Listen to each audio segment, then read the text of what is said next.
고급차는 젖은 도로 위를 미끄러지듯 달렸다. 운전기사 이 씨는 백미러로 힐끔힐끔 그의 무표정한 얼굴을 보았다.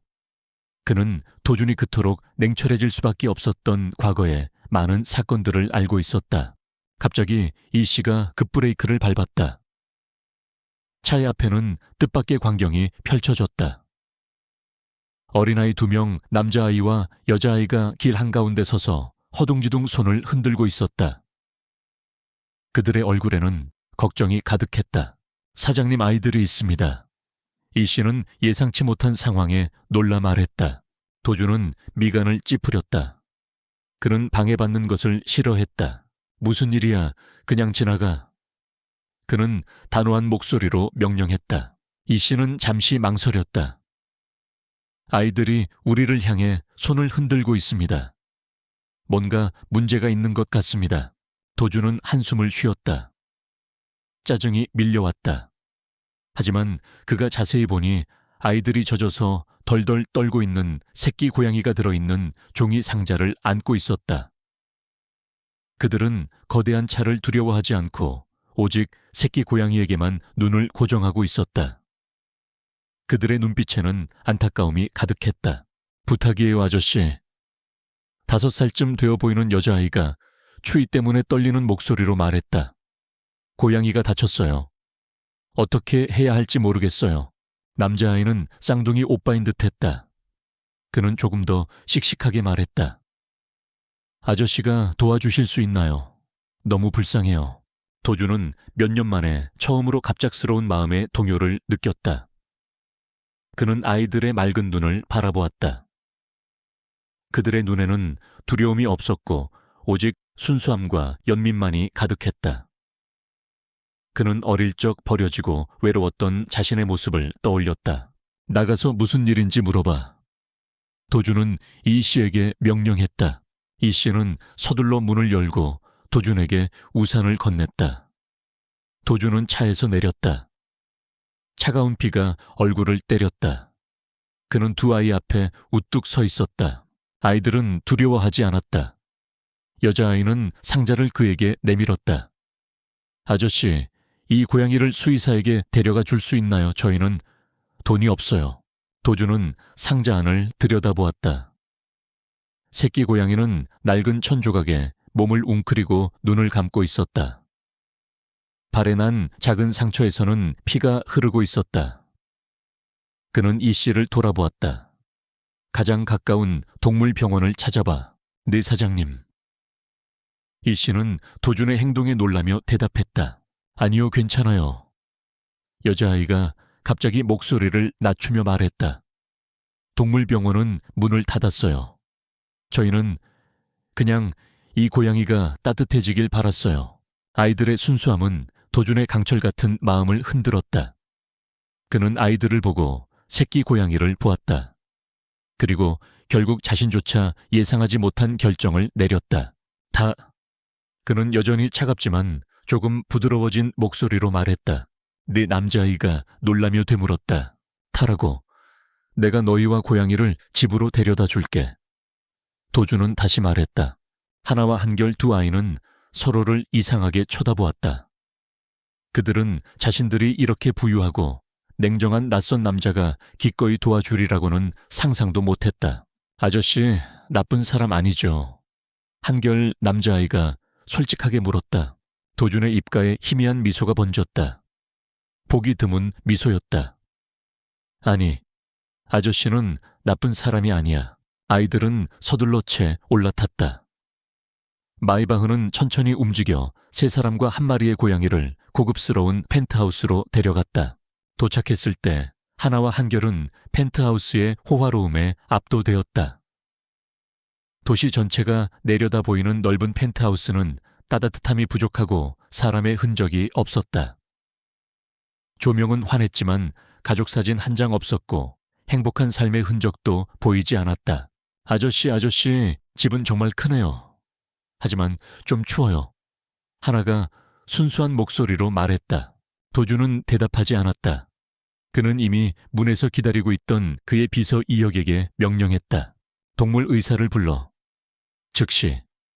그리고 아이들을 위한 따뜻한 옷과 음식을 준비해 이혁은 허리를 숙였다.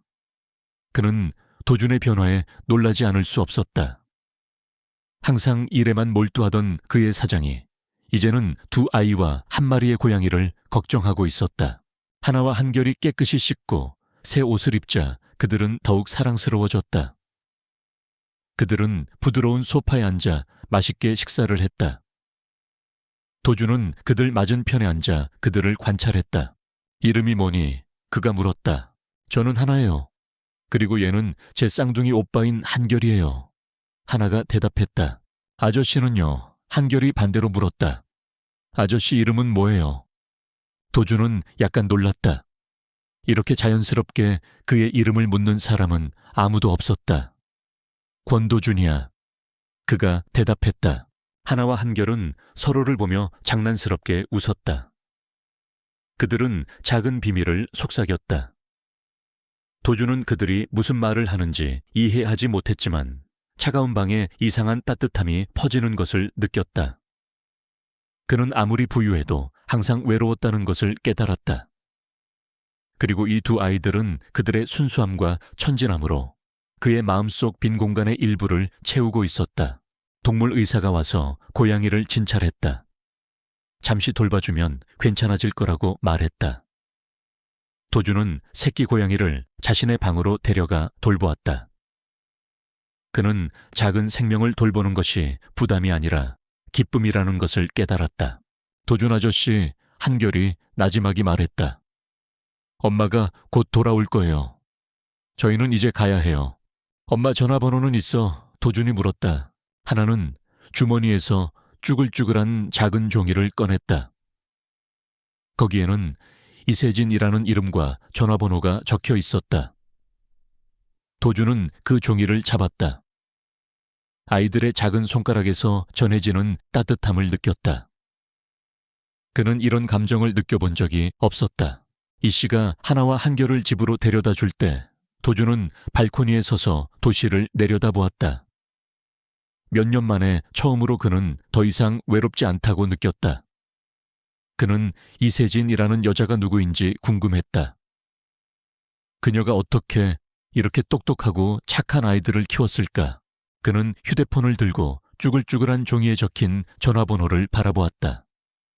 그는 잠시 망설였다.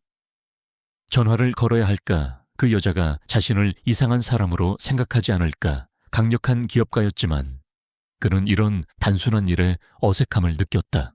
결국 호기심이 이겼다. 그는 번호를 눌렀다. 전화기 너머로 한 여자의 목소리가 들려왔다. 피곤하고 걱정스러운 목소리였다. 여보세요. 세진입니다. 저는 권도준입니다.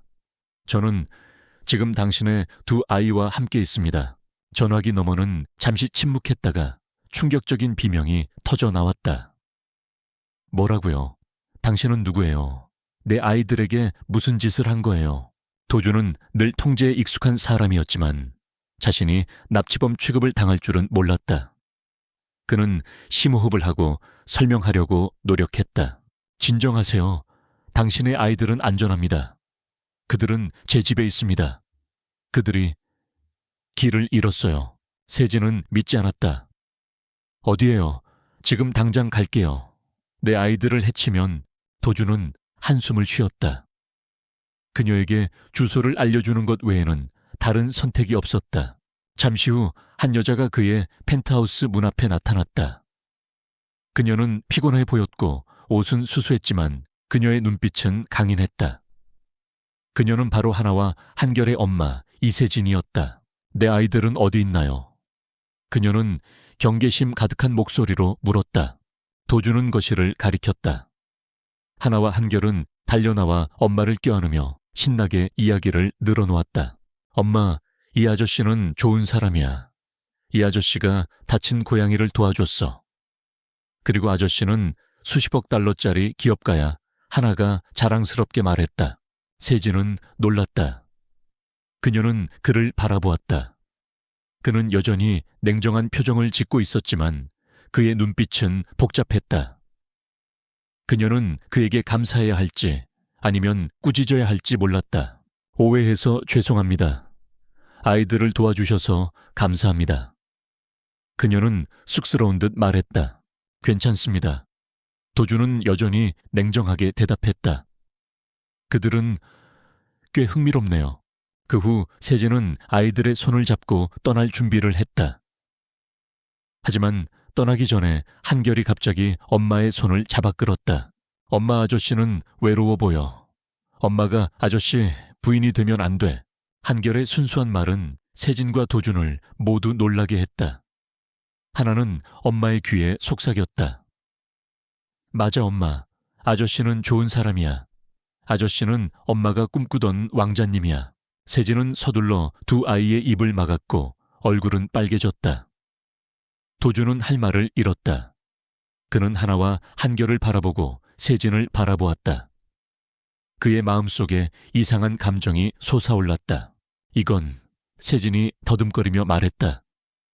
정말 죄송해요. 아이들이 그냥 장난치는 거예요. 괜찮습니다. 도준은 희미하게 웃었다. 그들의 말이 맞을지도 모르죠. 어쨌든 아이들을 잘 키워줘서 감사합니다. 세진은 더 이상 말하지 않고 허리를 숙여 인사한 뒤 두 아이를 데리고 떠났다. 그들이 떠난 후 방은 다시 무서운 정적에 휩싸였다. 도준은 닫힌 문을 바라보며 서 있었고 그의 마음속에는 호기심의 씨앗이 심어졌다. 그는 더 이상 외롭지 않았다. 그는 그 여자와 그 아이들에 대해 생각하기 시작했다. 그리고 그가 감히 생각해 본 적 없는 미래에 대해 생각하기 시작했다. 그날 밤 이후 권도준의 삶은 미묘하게 바뀌었다.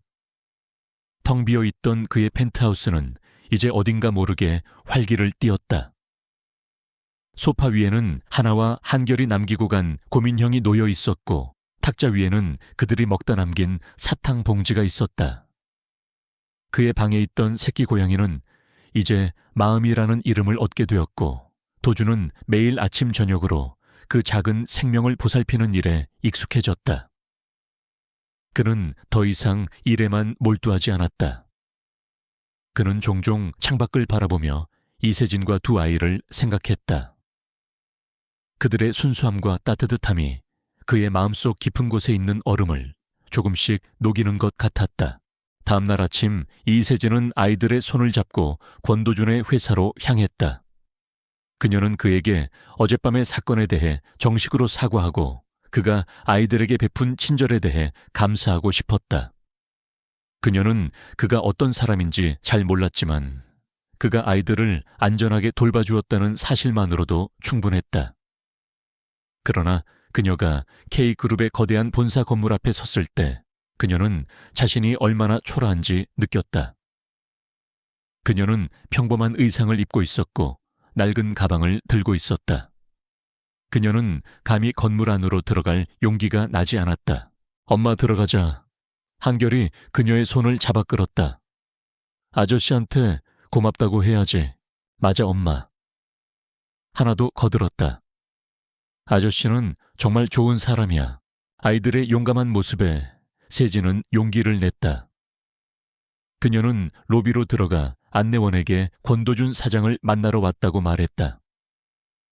안내원은 그녀를 위아래로 훑어보더니 비웃으며 말했다. 무슨 일로 오셨나요? 혹시 사장님을 만나고 싶으시다면 미리 약속을 잡으셔야 합니다. 그녀의 태도는 오만하고 무시하는 듯했다. 세진은 당황했지만 물러서지 않았다. 어젯밤에 저희 아이들을 도와주셔서 감사하다고 전하고 싶어서요. 아이들이 직접 감사 인사를 하러 왔어요. 안내원은 더욱 비웃으며 말했다. 사장님은 바쁘신 분입니다. 지금 당장 만나 뵙는 것은 불가능합니다. 그리고 아이들은 출입이 제한됩니다. 세진의 얼굴이 굳어졌다. 그녀는 모욕감을 느꼈다. 그 순간 한결이 재치 있게 말했다. 아저씨한테 우리가 없으면 마음이도 없을 거라고 전해주세요. 아저씨가 좋아할 거예요. 마음이라는 단어를 듣자 안내원은 더욱 혼란스러워했다. 그녀는 그저 평범한 사람인 이세진을 무시하려 했지만 그녀의 말은 권도준에게 직접 전달되었다. 이혁은 세진의 말을 듣고 즉시 도준에게 보고했다. 도준은 보고를 듣고 즉시 로비로 내려갔다. 그는 이세진이 그의 회사 건물에 왔다는 사실에 놀랐고 동시에 그녀가 무시당했다는 사실에 분노했다. 도준이 로비에 나타나자 모든 사람들의 시선이 그에게로 향했다.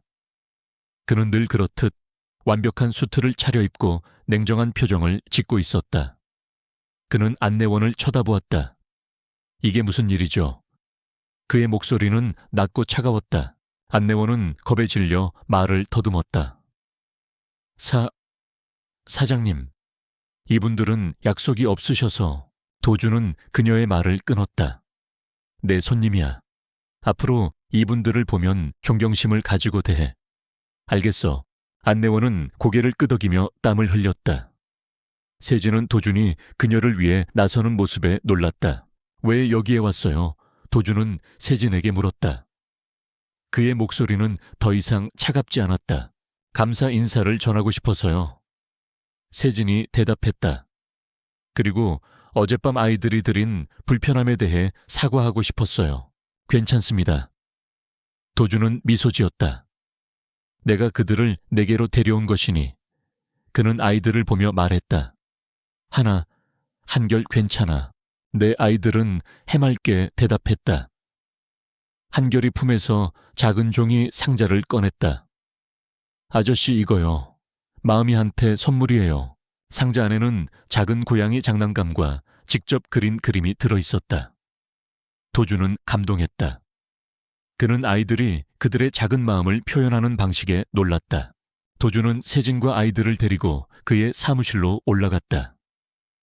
사무실은 넓고 현대적이었지만 여전히 차갑고 무미건조했다. 앉으세요. 도준이 말했다. 세진은 소파에 앉았다. 아이들은 신이 나서 사무실을 돌아다녔다. 당신은 어떤 일을 하시나요? 도준이 물었다. 저는 디자이너예요. 현재는 제 작은 브랜드를 운영하고 있어요. 세진이 대답했다. 그녀는 자신의 실패한 경력에 대해 말하기가 부끄러웠다. 도준은 그녀의 눈에서 희미한 슬픔을 읽었다. 그는 그녀의 과거에 대해 더 깊이 알고 싶었다. 그는 의도적으로 당신은 강해 보이네요 라고 말했다. 세진은 놀랐다. 왜 그렇게 생각하세요? 두 아이를 혼자 키우고 이런 상황에서도 당당함을 잃지 않았으니까요. 도준이 말했다. 세진은 그의 말에 감동했다.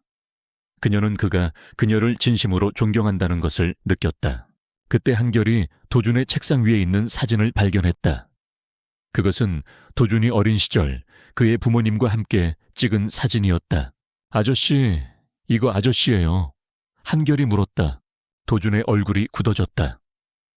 그 사진은 그가 수년 동안 보지 않았던 것이었다.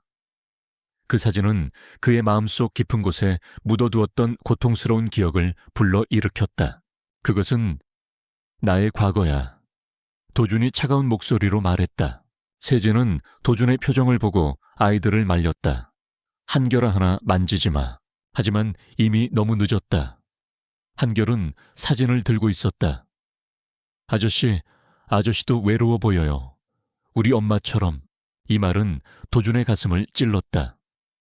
그는 자신의 가장 깊은 비밀이 한 어린아이의 말에 의해 드러났다는 사실에 놀랐다.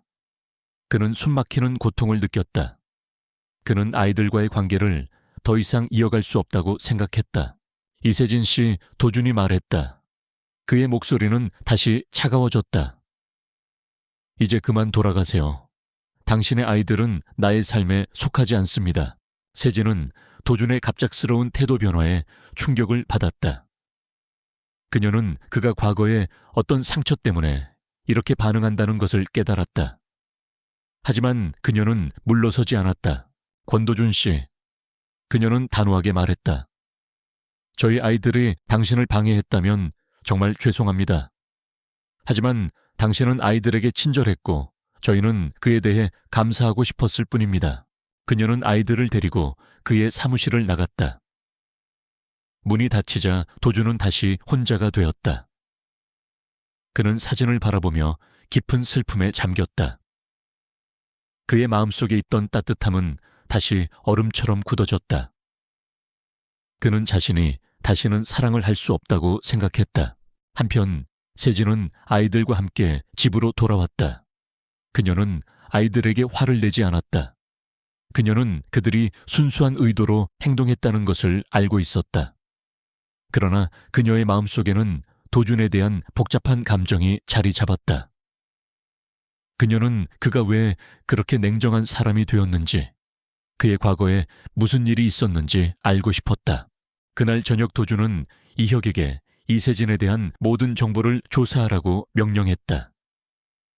그녀가 어떤 사람인지, 그녀의 과거는 어땠는지, 그녀가 왜 두 아이를 혼자 키우게 되었는지, 그는 그녀의 모든 것을 알고 싶었다. 당신은 왜 내 삶에 나타났을까? 도준은 혼잣말을 했다.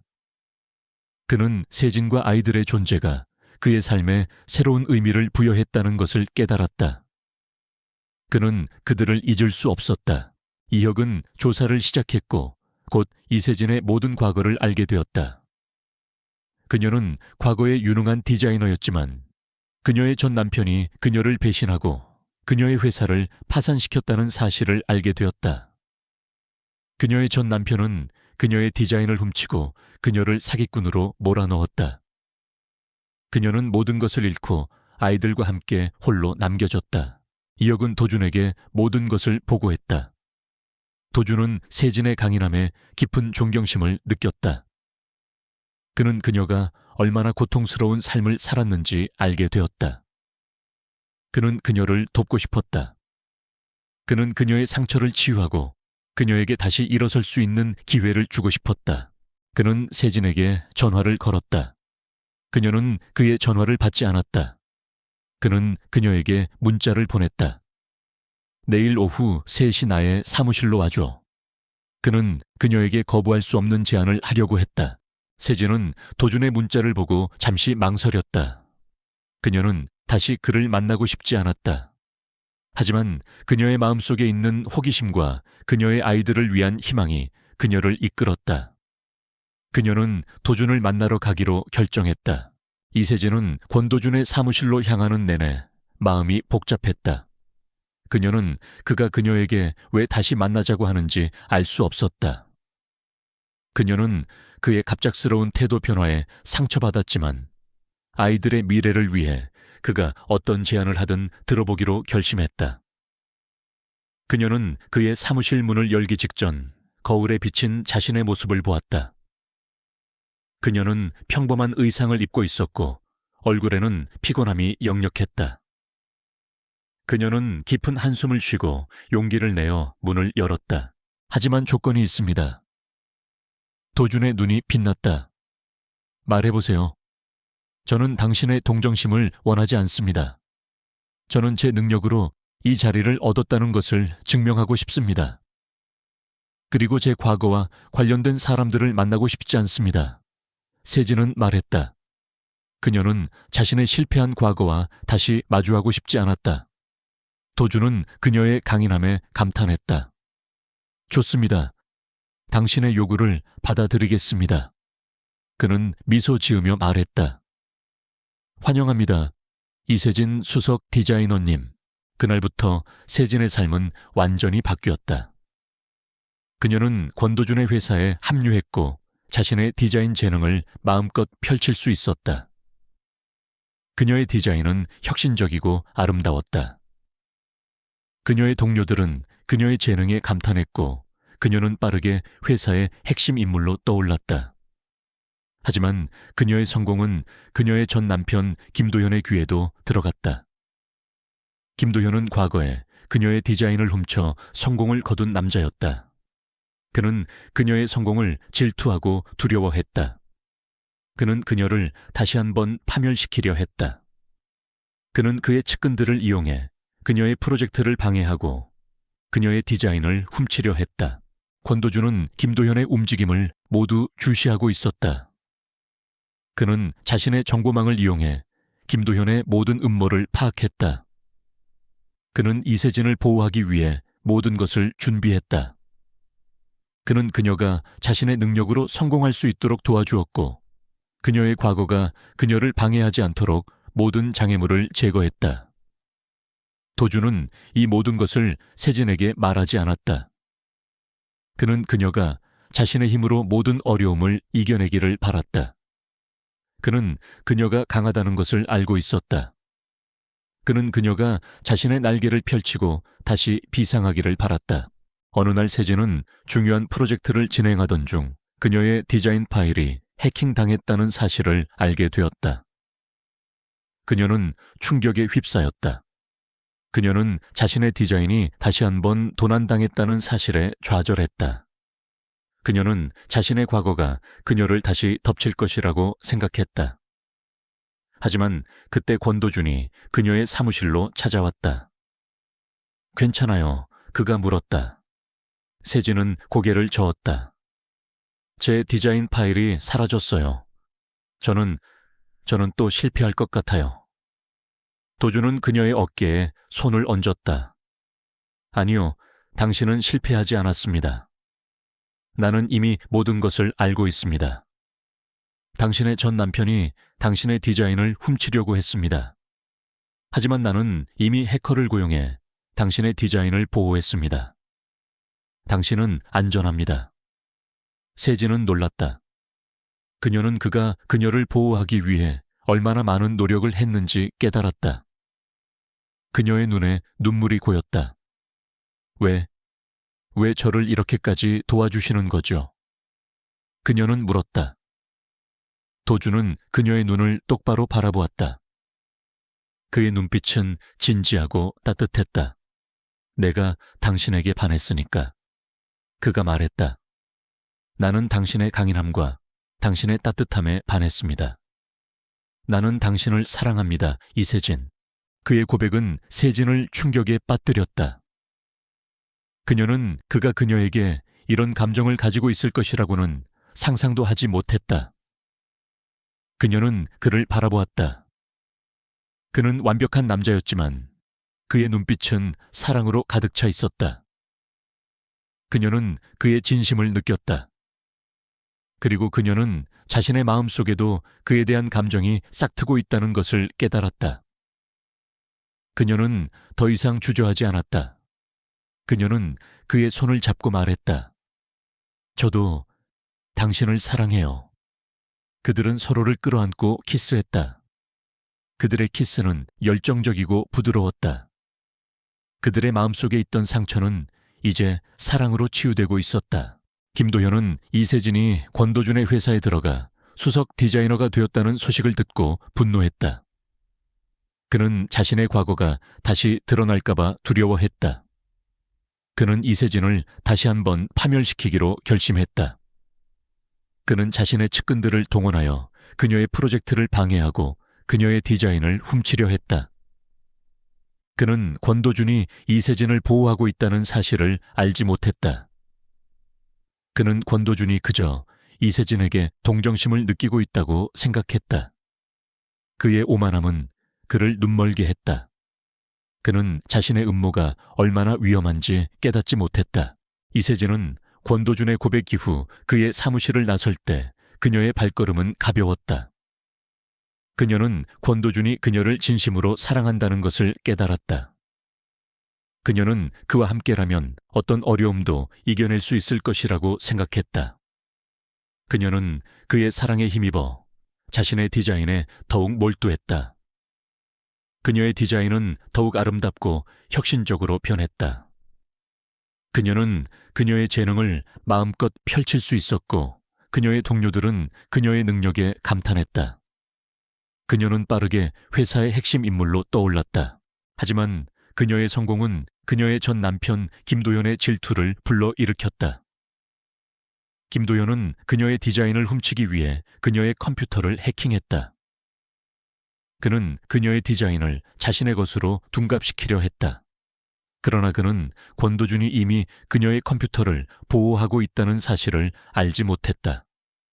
권도준은 이세진의 디자인 파일이 도난당할 것을 예상하고 미리 그녀의 컴퓨터에 보안 시스템을 설치해 두었다. 김도현의 해킹 시도는 실패로 돌아갔다. 김도현은 자신의 해킹 시도가 실패하자 더욱 분노했다.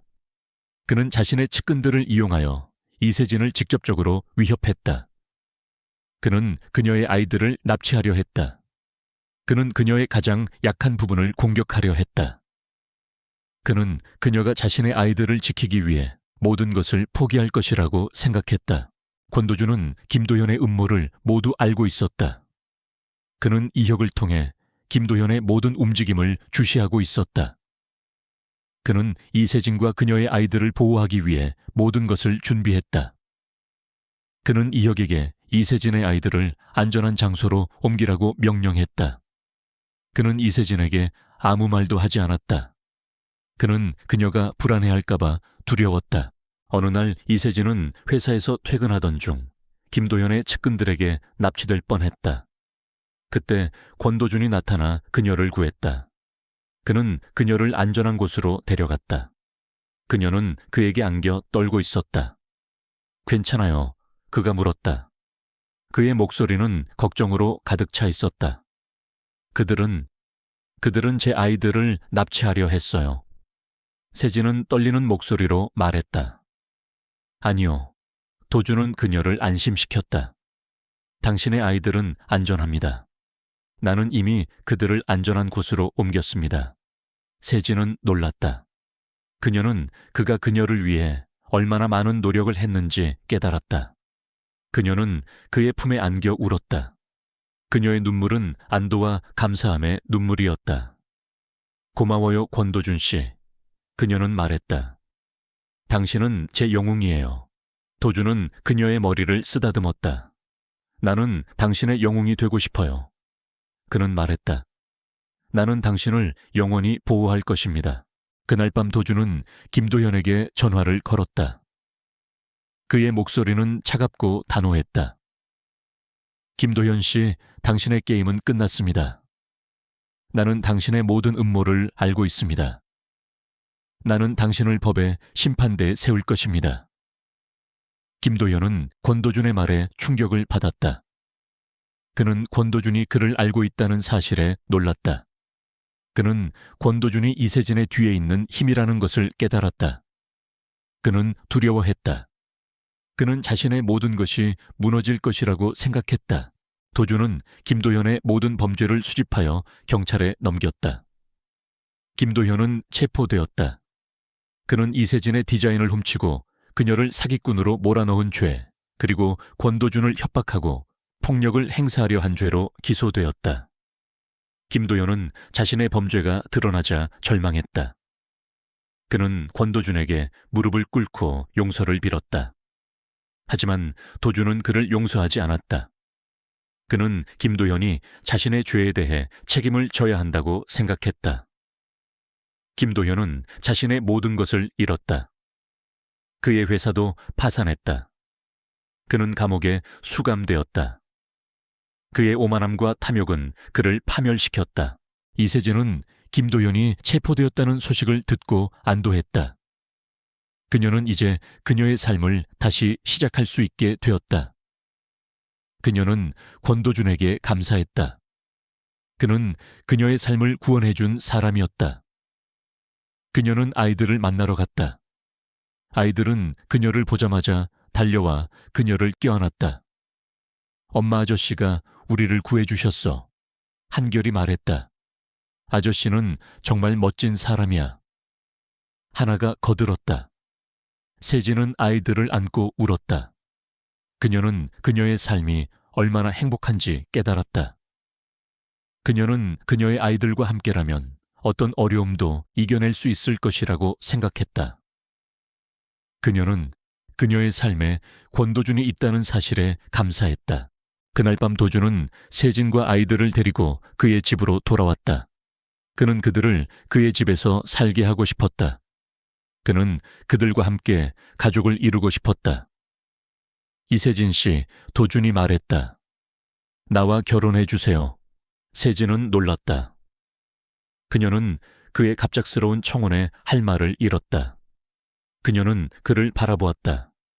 그의 눈에는 진심이 담겨 있었다. 네, 그녀는 대답했다. 네, 당신과 결혼할게요. 그들은 서로를 껴안고 키스했다. 그들의 키스는 그들의 사랑과 미래에 대한 약속이었다. 그들은 이제 한 가족이 되었다. 권도준의 청혼은 이세진의 삶에 예상치 못한 선물이었다. 그녀는 그의 진심을 믿었고 그와 함께라면 새로운 시작을 할 수 있을 것이라 확신했다. 그러나 그녀의 마음 한구석에는 여전히 불안함이 남아 있었다. 그녀는 그와 그녀의 아이들이 함께하는 것이 과연 행복할 수 있을지, 그가 그녀의 과거를 완전히 받아들일 수 있을지에 대한 의문을 품었다. 그녀는 그에게 그녀의 모든 것을 보여주기로 결심했다. 그녀의 상처, 그녀의 두려움, 그리고 그녀의 희망까지. 그날 밤 도준은 세진과 아이들을 데리고 그의 집으로 돌아왔다. 그의 펜트하우스는 이제 더 이상 차갑지 않았다. 아이들의 웃음소리가 온 집안을 채웠고 세진의 따뜻한 손길이 곳곳에 머물렀다.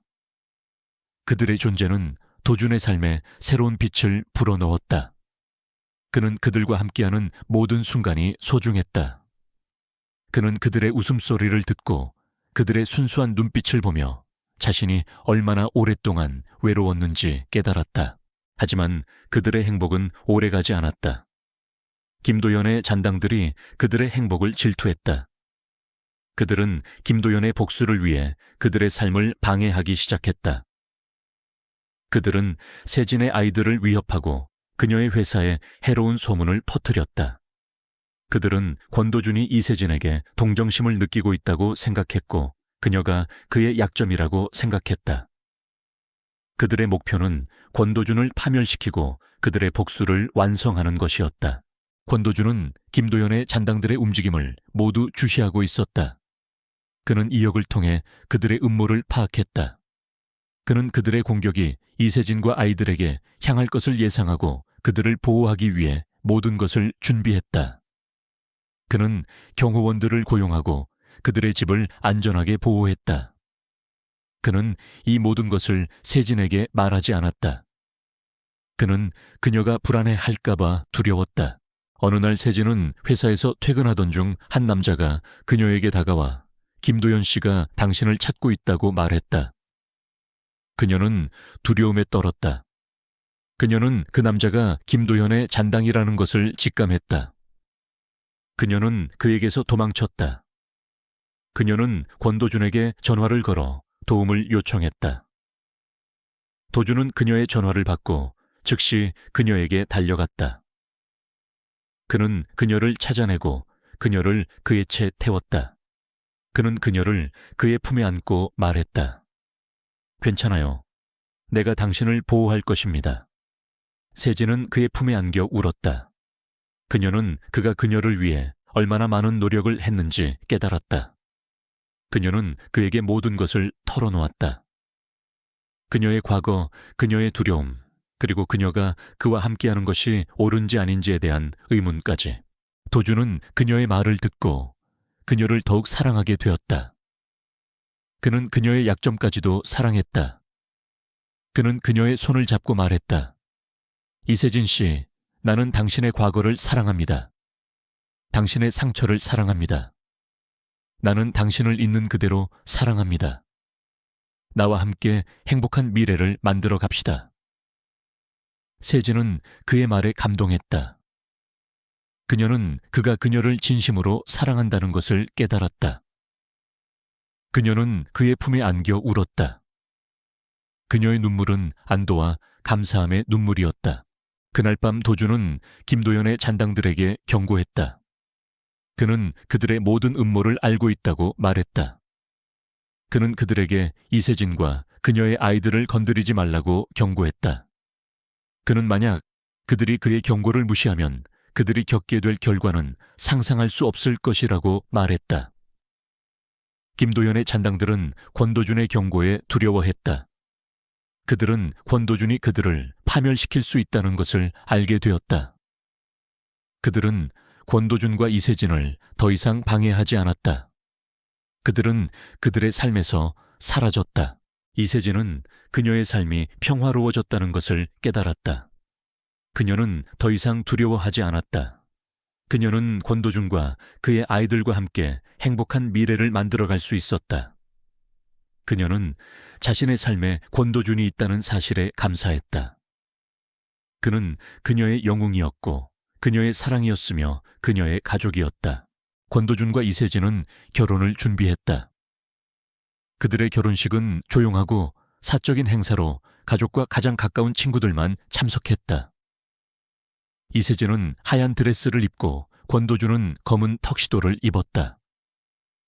그들은 서로의 눈을 바라보며 영원한 사랑을 맹세했다. 하나와 한결은 그들의 결혼 반지를 들고 행복하게 웃었다. 그들은 이제 한 가족이 되었다. 결혼 후 그들의 삶은 더욱 행복해졌다. 이세진은 권도준의 집으로 이사했고 그들의 펜트하우스는 이제 진정한 의미의 집이 되었다. 아이들은 권도준을 아빠라고 불렀고 그는 그들을 내 아이들이라고 불렀다. 그는 아침에 아이들과 함께 아침 식사를 하고 저녁에는 그들과 함께 놀았다. 그는 더 이상 외로운 사람이 아니었다.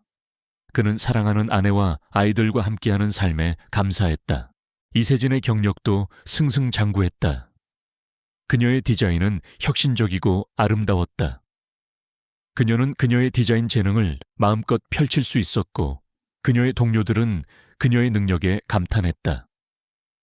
그녀는 빠르게 회사의 핵심 인물로 떠올랐다. 그녀는 권도준의 도움이 있었지만 그녀는 자신의 힘으로 성공했다는 것을 알고 있었다. 그녀는 그녀의 성공에 자부심을 느꼈다. 하지만 그들의 행복은 오래가지 않았다. 김도연의 잔당들이 그들의 행복을 질투했다. 그들은 김도연의 복수를 위해 그들의 삶을 다시 한번 방해하기 시작했다. 그들은 이세진의 회사에 대한 해로운 소문을 퍼뜨렸다. 그들은 그녀가 자신의 남편의 힘을 이용해 성공했다고 주장했다. 그들은 그녀의 평판을 깎아내리고 그녀의 경력을 파괴하려 했다. 그들은 그녀가 권도준의 약점이라고 생각했고 그들의 목표는 권도준을 파멸시키고 그들의 복수를 완성하는 것이었다. 이세진은 소문을 듣고 충격을 받았다. 그녀는 자신의 노력이 무시당했다는 사실에 상처받았다. 그녀는 권도준에게 도움을 요청하지 않았다. 그녀는 자신의 힘으로 소문을 해결하기로 결심했다. 그녀는 자신의 디자인을 대중에게 공개하고 그녀의 재능을 증명하기로 결심했다. 하지만 그녀의 노력은 실패로 돌아갔다. 소문은 더욱 빠르게 퍼져나갔고 그녀의 경력은 위기에 처했다. 그녀는 좌절했다. 그녀는 자신의 삶이 또다시 파멸할 것이라고 생각했다. 그녀는 권도준에게 도움을 요청해야 할지 말아야 할지 고민했다. 그녀는 그의 도움을 받는 것이 그녀의 자존심을 상하게 할 것이라고 생각했다. 권도준은 이세진의 어려움을 모두 알고 있었다. 그는 그녀가 자신의 힘으로 문제를 해결하려 한다는 사실에 감동했다. 그는 그녀의 노력을 존중했다. 하지만 그는 그녀가 혼자서 문제를 해결할 수 없다는 것을 알고 있었다. 그는 그녀를 돕기로 결심했다. 그는 그녀에게 아무 말도 하지 않았다. 그는 그녀를 뒤에서 조용히 돕기로 결심했다. 그는 자신의 정보망을 이용하여 소문을 퍼뜨린 사람들을 찾아냈다. 그는 그들의 모든 범죄를 수집하여 경찰에 넘겼다. 그는 그들의 음모를 모두 세상에 공개했다. 그는 그들이 이세진을 질투하고 그녀의 경력을 파괴하려 했다는 사실을 세상에 알렸다. 그는 이세진이 자신의 남편의 힘을 이용해 성공한 것이 아니라 자신의 재능으로 성공했다는 것을 증명했다. 세진은 권도준이 그녀를 위해 얼마나 많은 노력을 했는지 알게 되었다. 그녀는 그의 도움에 감사했다. 그녀는 그에게 안겨 울었다. 그녀의 눈물은 안도와 감사함의 눈물이었다. 고마워요, 여보. 그녀는 말했다. 당신은 제 영웅이에요. 나는 당신의 남편이에요. 그가 말했다. 나는 당신을 영원히 보호할 것입니다. 그들의 사랑은 더욱 깊어졌다. 그들은 함께 모든 어려움을 이겨낼 수 있다는 것을 깨달았다. 그들의 삶은 이제 행복으로 가득 찼다. 이세진의 명예가 회복되자 그녀의 경력은 더욱 탄탄대로를 달렸다. 그녀의 디자인은 전 세계적으로 인정받았고 그녀는 국제적인 패션쇼에 초청받아 자신의 작품을 선보였다. 그녀는 이제 권도준의 아내라는 타이틀이 아닌 이세진이라는 이름으로 세상에 우뚝 섰다. 그녀의 성공은 그녀의 능력과 노력이 이뤄낸 결과였으며 그 뒤에는 언제나 그녀를 믿고 지지해주는 권도준의 든든한 사랑이 있었다. 하지만 그들의 행복은 오래가지 않았다. 그들의 가장 큰 꿈, 두 사람의 아이를 갖는 것이 쉽지 않았다. 세진은 임신을 시도했지만 번번이 실패했다. 의사는 그녀의 나이가 많고 과거에 겪었던 스트레스 때문에 임신이 어렵다고 말했다. 세진은 좌절했다. 그녀는 권도준에게 완벽한 아내가 될 수 없다는 죄책감에 시달렸다. 그녀는 그에게 아이를 선물해주고 싶었다. 그를 완벽하게 행복하게 만들어주고 싶었다. 권도준은 세진의 슬픔을 알고 있었다. 그는 그녀에게 말했다. 이세진 씨, 나는 당신과 함께하는 삶만으로도 충분히 행복합니다. 우리는 하나와 한결이라는 두 아이가 있습니다. 나는 그들을 사랑합니다. 나는 당신을 사랑합니다. 우리는 아이가 없어도 행복할 수 있습니다. 그의 말은 진심이었다. 그는 그녀의 고통을 함께 나누고 싶었고 그녀에게 모든 것을 포기해도 괜찮다고 말해주고 싶었다. 하지만 세진은 포기하지 않았다. 그녀는 권도준에게 말했다. 권도준 씨, 저는 당신의 아이를 낳고 싶습니다. 저는 당신에게 완벽한 아내가 되고 싶습니다. 그녀는 최선을 다해 노력했고 그녀의 노력은 결실을 맺었다. 그녀는 임신에 성공했다. 그들의 기쁨은 하늘을 찔렀다. 그들은 드디어 그들의 꿈을 이룰 수 있게 되었다. 그들은 아이를 낳기 위해 모든 것을 준비했다. 권도준은 최고의 의사와 간호사를 고용하고 세진을 위해 모든 것을 준비했다. 그는 그녀의 건강을 위해 모든 것을 포기했다. 그는 그녀의 옆에서 그녀를 지켜주었다. 그는 그녀를 사랑했다. 그는 그녀의 모든 것을 사랑했다. 하지만 그들의 행복은 오래가지 않았다. 김도현의 잔당들이 그들의 행복을 질투했다. 그들은 김도현의 복수를 위해 그들의 삶을 다시 한번 방해하기 시작했다. 그들은 세진이 임신했다는 사실을 알고 그녀의 아이를 납치하려 했다. 그들은 세진이 권도준의 약점이라는 것을 알고 있었다. 그들의 목표는 권도준을 파멸시키고 그들의 복수를 완성하는 것이었다. 권도준은 김도현의 잔당들의 움직임을 모두 주시하고 있었다. 그는 이혁을 통해 그들의 음모를 파악했다. 그는 그들의 공격이 이세진과 그녀의 아이에게 향할 것을 예상하고 그들을 보호하기 위해 모든 것을 준비했다. 그는 경호원들을 고용하고 그들의 집을 안전하게 보호했다. 그는 이 모든 것을 세진에게 말하지 않았다. 그는 그녀가 불안해할까봐 두려웠다. 어느 날 세진은 병원에서 검진을 받고 돌아오던 중 김도현의 잔당들에게 납치될 뻔했다. 그때 권도준이 나타나 그녀를 구했다. 그는 그녀를 안전한 곳으로 데려갔다. 그는 그녀를 그의 품에 안고 말했다. 괜찮아요. 내가 당신을 보호할 것입니다. 세진은 그의 품에 안겨 울었다. 그녀는 그가 그녀를 위해 얼마나 많은 노력을 했는지 깨달았다. 그녀는 그에게 모든 것을 털어놓았다. 그녀의 과거, 그녀의 두려움, 그리고 그녀가 그와 함께하는 것이 옳은지 아닌지에 대한 의문까지. 도준은 그녀의 말을 듣고 그녀를 더욱 사랑하게 되었다. 그는 그녀의 약점까지도 사랑했다.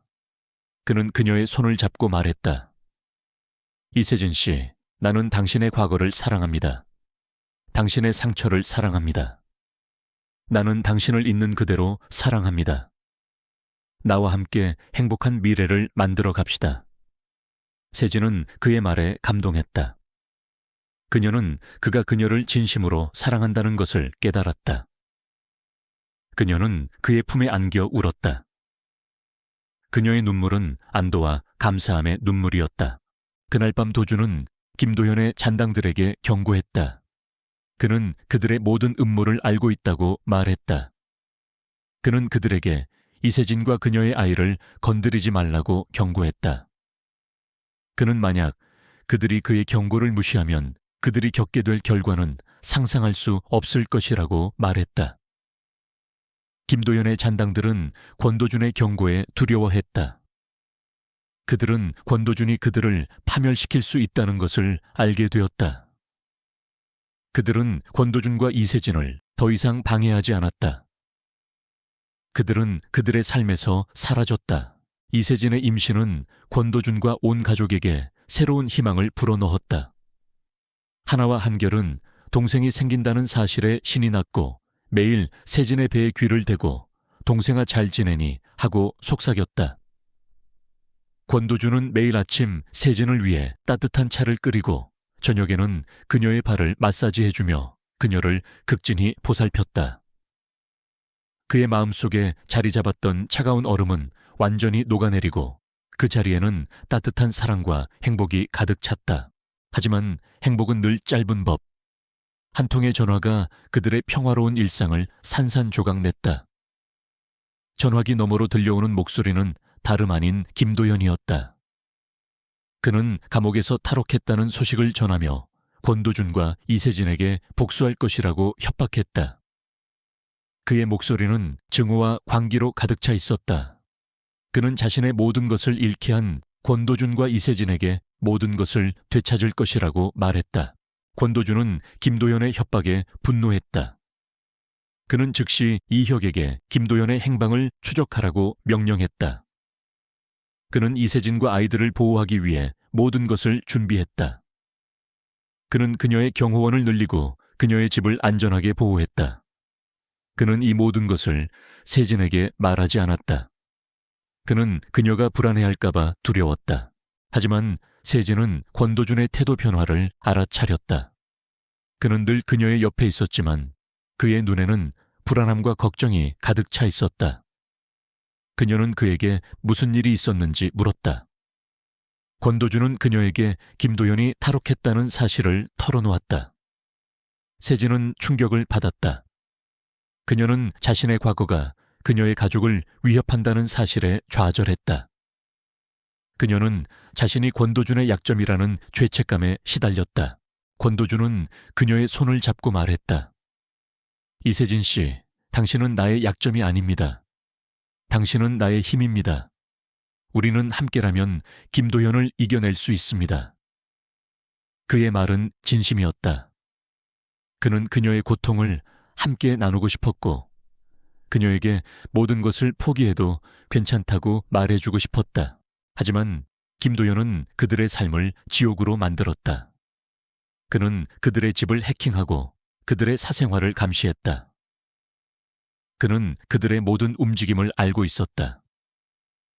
그는 이세진의 아이들을 위협하고 그녀의 회사에 해로운 소문을 퍼뜨렸다. 그는 그들의 모든 것을 파괴하려 했다. 그는 그들이 절망에 빠지기를 바랐다. 권도준은 김도현의 음모를 모두 알고 있었다. 그는 이혁을 통해 김도현의 모든 움직임을 주시하고 있었다. 그는 김도현이 그를 함정으로 유인하려 한다는 것을 알게 되었다. 김도현은 권도준에게 그의 아이들을 납치했다는 거짓 메시지를 보냈다. 권도준은 김도현의 거짓말에 속지 않았다. 그는 김도현의 위치를 파악하고 그를 잡기 위해 경찰과 함께 작전을 세웠다. 그날 밤 권도준은 김도현과 마지막 대결을 펼쳤다. 김도현은 권도준에게 무릎을 꿇고 용서를 빌었다. 하지만 도준은 그를 용서하지 않았다. 그는 김도현이 자신의 죄에 대해 책임을 져야 한다고 생각했다. 나는 당신을 용서하지 않을 것입니다. 도준은 차가운 목소리로 말했다. 당신은 나의 가족을 위협했고 나의 삶을 파괴하려 했습니다. 당신은 당신의 죄에 대한 대가를 치러야 합니다. 김도현은 권도준의 말에 절망했다. 그는 권도준에게 달려들었지만 도준은 그를 쉽게 제압했다. 경찰이 김도연을 체포했다. 그는 다시 감옥에 수감되었다. 그는 그의 모든 것을 잃었다. 그의 오만함과 탐욕은 그를 파멸시켰다. 이세진은 김도연이 다시 체포되었다는 소식을 듣고 안도했다. 그녀는 이제 그녀의 삶을 다시 시작할 수 있게 되었다. 그녀는 권도준에게 감사했다. 그는 그녀의 삶을 구원해준 사람이었다. 그녀는 그녀의 삶에 권도준이 있다는 사실에 감사했다. 그는 그녀의 영웅이었고 그녀의 사랑이었으며 그녀의 가족이었다. 김도연이 다시 감옥에 수감되자 권도준과 이세진의 삶에는 마침내 진정한 평화가 찾아왔다. 그들의 삶을 지배했던 어둠의 그림자는 완전히 걷히고 그 자리에는 밝은 햇살이 내리쬐었다. 세진은 마음의 평화를 되찾고 태교에 전념했다. 그녀의 배는 점점 불러왔고 그 안에서 새로운 생명이 자라나는 것을 느끼며 그녀는 세상에서 가장 행복한 여자가 되었다. 하나와 한결은 매일 밤 잠들기 전 엄마의 배에 뽀뽀하며 동생에게 사랑을 속삭였다. 권도준은 매일 아침 출근하기 전 아내와 아이들에게 키스하며 그들의 행복을 지켰다. 그들의 삶은 완벽했다. 하지만 그들은 과거의 상처가 완전히 사라진 것이 아니라는 것을 알고 있었다. 그들은 과거의 아픔을 통해 더욱 강해졌고 서로에 대한 사랑은 더욱 깊어졌다. 그들은 이제 서로의 상처를 치유하고 서로에게 힘이 되어주는 방법을 알게 되었다. 그들은 서로에게 기대고 서로에게 의지하며 함께 새로운 미래를 만들어 나갔다. 세진은 무사히 출산했다. 그녀는 건강한 아들을 낳았다. 그들의 아들은 권도준을 닮아 잘생기고 세진을 닮아 사랑스러웠다. 그들은 아들에게 권시우라는 이름을 지어주었다. 시우는 시간의 비라는 뜻으로 그들의 삶의 새로운 시작을 의미했다. 하나와 한결은 동생을 매우 사랑했다. 그들은 시우를 아끼고 그를 돌보아 주었다. 그들은 시우에게 많은 것을 가르쳐 주었고 시우는 그들에게서 많은 것을 배웠다. 그들은 이제 3명의 아이들이 되었다. 그들의 집은 항상 아이들의 웃음소리로 가득 찼고 그들의 삶은 항상 행복으로 가득 찼다. 권도준은 이제 더 이상 냉정한 총재가 아니었다. 그는 따뜻하고 자상한 아버지이자 남편이었다. 그는 가족을 위해 모든 것을 포기할 수 있는 사람이 되었다. 그는 자신의 모든 것을 가족에게 바쳤다. 그는 자신의 삶이 얼마나 행복한지 깨달았다. 그는 더 이상 외롭지 않았다. 그는 사랑하는 가족과 함께하는 삶에 감사했다. 이세진은 이제 더 이상 약한 여자가 아니었다. 그녀는 강하고 독립적인 여자가 되었다. 그녀는 자신의 재능을 펼치고 자신의 삶을 통제할 수 있게 되었다. 그녀는 자신의 삶에 권도준이 있다는 사실에 감사했다. 그는 그녀의 영웅이었고 그녀의 사랑이었으며 그녀의 가족이었다. 그들은 이제 행복한 가족이 되었다. 그들은 함께 모든 어려움을 이겨냈다. 그들은 함께 모든 행복을 공유했다.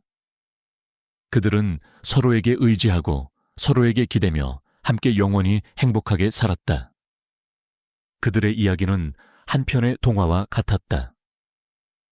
그들의 삶은 한 편의 영화와 같았다. 그들의 사랑은 영원히 계속될 것이었다. 시간이 흘러 권도준과 이세진은 은발의 노부부가 되었다. 그들의 사랑은 세월의 흐름 속에서 더욱 깊고 단단해졌다. 하나와 한결은 훌륭한 청년으로 성장하여 각자의 분야에서 성공을 거두었다. 하나는 세계적인 패션 디자이너가 되어 어머니의 뒤를 이었고 한결은 아버지의 기업을 물려받아 새로운 기술 제국을 건설했다. 그들의 막내 아들 시우는 명문 의대에 진학하여 훌륭한 의사가 되었다. 그들의 자녀들은 모두 권도준과 이세진의 따뜻한 사랑과 헌신적인 양육 덕분에 성공적인 삶을 살 수 있었다. 권도준은 이제 총재 자리를 한결에게 물려주고 은퇴했다. 그는 더 이상 일에 얽매이지 않고 사랑하는 아내와 함께 조용하고 평화로운 삶을 살았다. 그들은 함께 여행을 떠나고 정원을 가꾸며 손자 손녀들과 시간을 보냈다. 권도주는 매일 아침 세진에게 꽃을 선물하고 저녁에는 그녀의 손을 잡고 산책을 했다. 그는 그녀의 아름다운 미소와 따뜻한 눈빛을 바라보며 자신이 얼마나 행복한 사람인지 깨달았다. 그는 그의 삶에 그녀가 있다는 사실에 감사했다. 이세진은 이제 더 이상 약한 여자가 아니었다. 그녀는 강하고 독립적인 여자가 되었다. 그녀는 자신의 재능을 펼치고 자신의 삶을 통제할 수 있게 되었다. 그녀는 그녀의 삶에 권도준이 있다는 사실에 감사했다. 그는 그녀의 영웅이었고 그녀의 사랑이었으며 그녀의 가족이었다. 어느 날 저녁 권도준과 이세진은 그들이 처음 만났던 벤치에 앉아 있었다. 그들의 눈에는 사랑과 추억이 가득했다. 여보, 세진이 말했다. 우리에게는 정말 많은 일이 있었네요. 하지만 우리는 모두 이겨냈어요. 맞아요. 도준은 그녀의 손을 잡았다. 우리는 함께였으니까. 나는 당신의 강인함과 순수함에 반했어요. 당신은 나의 삶을 변화시켰어요. 당신은 저를 믿어주었어요. 당신은 제가 다시 일어설 수 있도록 도와주었어요. 당신은 저의 영웅이에요. 세진이 말했다. 그들은 서로를 끌어안고 키스했다. 그들의 키스는 그들의 사랑과 인생에 대한 모든 것을 담고 있었다. 그들의 사랑은 영원히 계속될 것이었다. 그들의 이야기는 한 편의 동화와 같았다. 그들의 삶은 한 편의 영화와 같았다. 그들의 사랑은 영원히 계속될 것이었다. 서울의 밤은 전기로 뒤덮인 빛으로 번져 있었고 마치 하늘이 무언가 잃어버린 것을 슬퍼하며 세차게 비를 뿌리고 있었다. 권도주는 검은색 마이바흐에 앉아 창밖을 내다보았다. 가로등 불빛이 빗물에 번져 흐릿해 보였다. 그는 방금 K그룹 본사에서 10시간 넘게 이어진 빡빡한 회의를 마치고 돌아가는 길이었다. 온몸이 무거웠다. 육체적 피로 때문이 아니라 늘 그를 감싸고 있는 공허함과 고독 때문이었다. 권도주는 젊고 능력 있는 기업가로 기술 제국의 정점에 서 있었다. 30살의 나이에 그는 많은 사람들이 꿈꾸는 성공을 이루었다.